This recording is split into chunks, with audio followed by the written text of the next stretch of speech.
Narito na po ang Feng Shui forecast for today. Hatid sa atin ng resident Feng Shui expert na si Master Hans Kua. Panoorin na natin yan dito lang sa At Sabi. Rise and shine! Mga ka-LSP, Happy Friday! Simulan natin ang gabay patnubay para lahat. Prediksyon ngayong araw ng November 3 mula kay Master Hans Kua.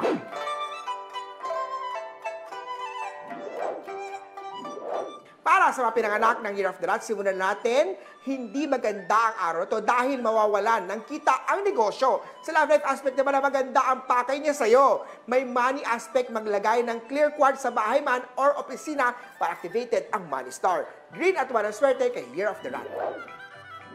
Ox naman tayo kang pinakamaswerte ngayong araw. May good luck star pagdating sa exam mo. Pero hindi ibig sabihin yan ay manghuhula ka na. Blue at 18 ang swerte kay Ox. Tiger naman tayo pagiging maramdamin mo ang nagdudulot ng emotional stress. Kaya naman, huwag nang intindihin ang mga bagay na alam mo namang wala kang papala. White at 9 ang swerte kay Tiger.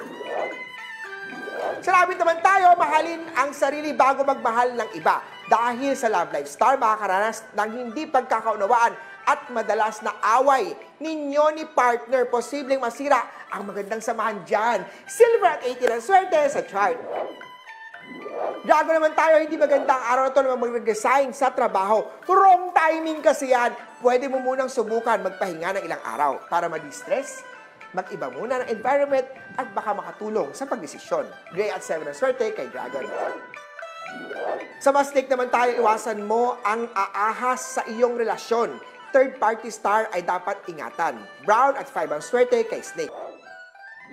Para sa mga pinanganak ng Year of the Horse, iwasan ang paglipat ng bahay sa araw to.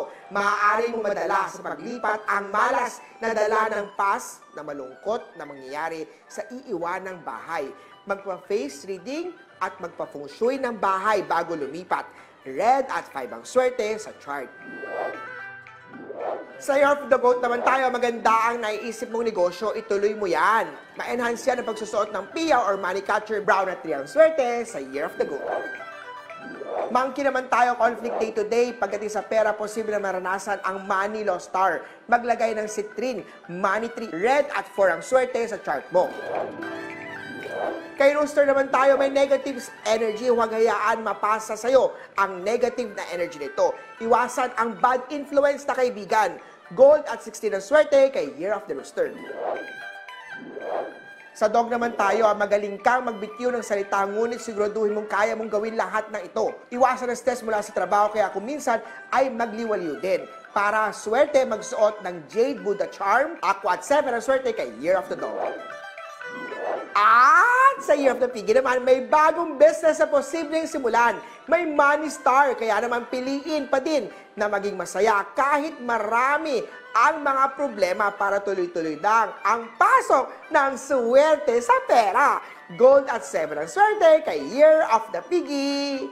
Muli po, ito po yung mga gabay, patnubay palalaat, prediction lang ni Master Hans. Nasa inyong mga kamay, nasa lalay ang inyong tagumpay.